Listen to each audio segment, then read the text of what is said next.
Hi there, Adam Tragone, Managing Editor of Human Events. Welcome to Human Events Studios. Today joining me is David Harsanyi, our economy and budget reporter, talking about sequestration.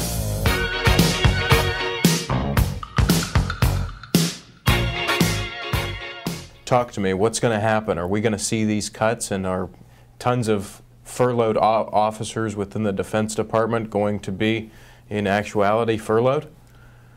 I think so, yeah. I mean, I think that the first of all, I don't think the president has any interest in sort of working out a deal. He's obviously gone political. He thinks, I believe, that his popularity will sort of ride him along the way and convince Republicans to cave in as they've done so many times. So I think we'll see sequestration, and my belief is, and my argument is, that that's great. I mean, I think sequestration is the first real plan that anyone's offered that cuts anything. It only cuts around 1% over 9 years. So I think it's great, yeah. We should all be happy here at Human Events Studios about that. I'm with you. I think you've seen plans like Simpson Bowles and Gang of Eight compromises over the years never really did anything. Right. This does something. Right, but I mean, I think sequestration is the wrong, I mean, if, in a perfect world, it's the wrong way to go about it. It's ham-fisted. It just cuts across the board. I think prioritizing cuts is a lot smarter way to go. This way you don't hurt the economy, and you can do the right, each department can do the right thing and cut where they want. So I don't think sequestration is the best plan, but it is the best plan available to them right now. And I don't think, and I'm not sure if you'd agree with me or not, I don't think Republicans have done a good enough job, as usual, in putting this on the president and making the president own this. It is his idea, but they have yet again lost the battle in the media and have yet again had basically the tables turned on them by Senate Democrats, House Democrats, and the president himself demagoguing them for not getting anything done. Wow, it's his plan. Yeah, I think the dynamics are different this time. And to be fair, listen, Jack Lew brought this. I mean, according to Bob Woodward in his book, Jack Lew brought this to the table.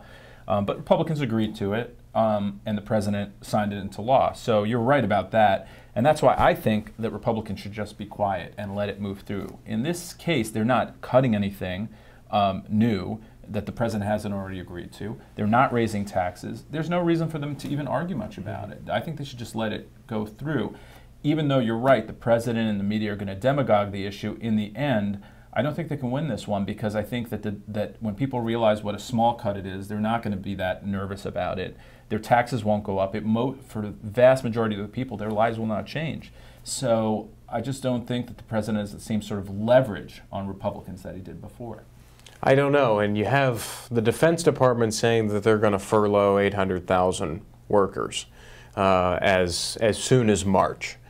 Now, I think the reason that the demagoguing's happening is political, obviously, but looking towards the elections in 2014, putting Republicans, especially in districts where defense contracting, bases, military installations are huge, putting those folks on watch and saying, their Democratic challengers saying, well, you've just voted against sequestration, you voted for sequestration, you voted against cuts. How much do you think it's that? Because, as we know, this presidency has been a 24/7 campaign.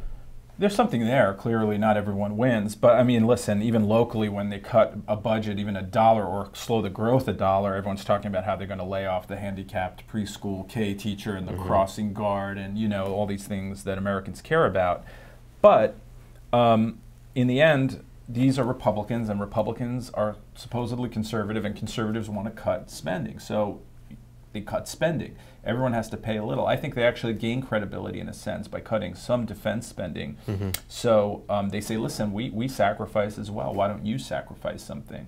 In some districts, it might not work out well for folks. I don't know. But those might be Republican enough districts to get over that sort of thing. It depends what we're talking about. But certainly there's danger there, and I'm not saying the Republicans can't mess this up, because a lot of Republicans, McCain, for instance, the other day said how the sequestration cuts will kill the economy. Essentially, he's making a liberal argument about growth, which is not surprising, frankly, coming from him. But so nothing's that clear cut. But as far as these battles go, I think the Republicans are in better shape here than they've been in any of these sort of full emergencies that have popped up every few months. Who knows indeed. But read David's column today on humanevents.com. And like I said, with the looming debt ceiling fight and the CR fight, make sure to read all of David's stuff on humanevents.com and in the print version of Human Events, where every week he's talking on economy and budget. And make sure to pick up David's forthcoming book, Obama's Four Horsemen, that's out on Amazon and on the street March 4th.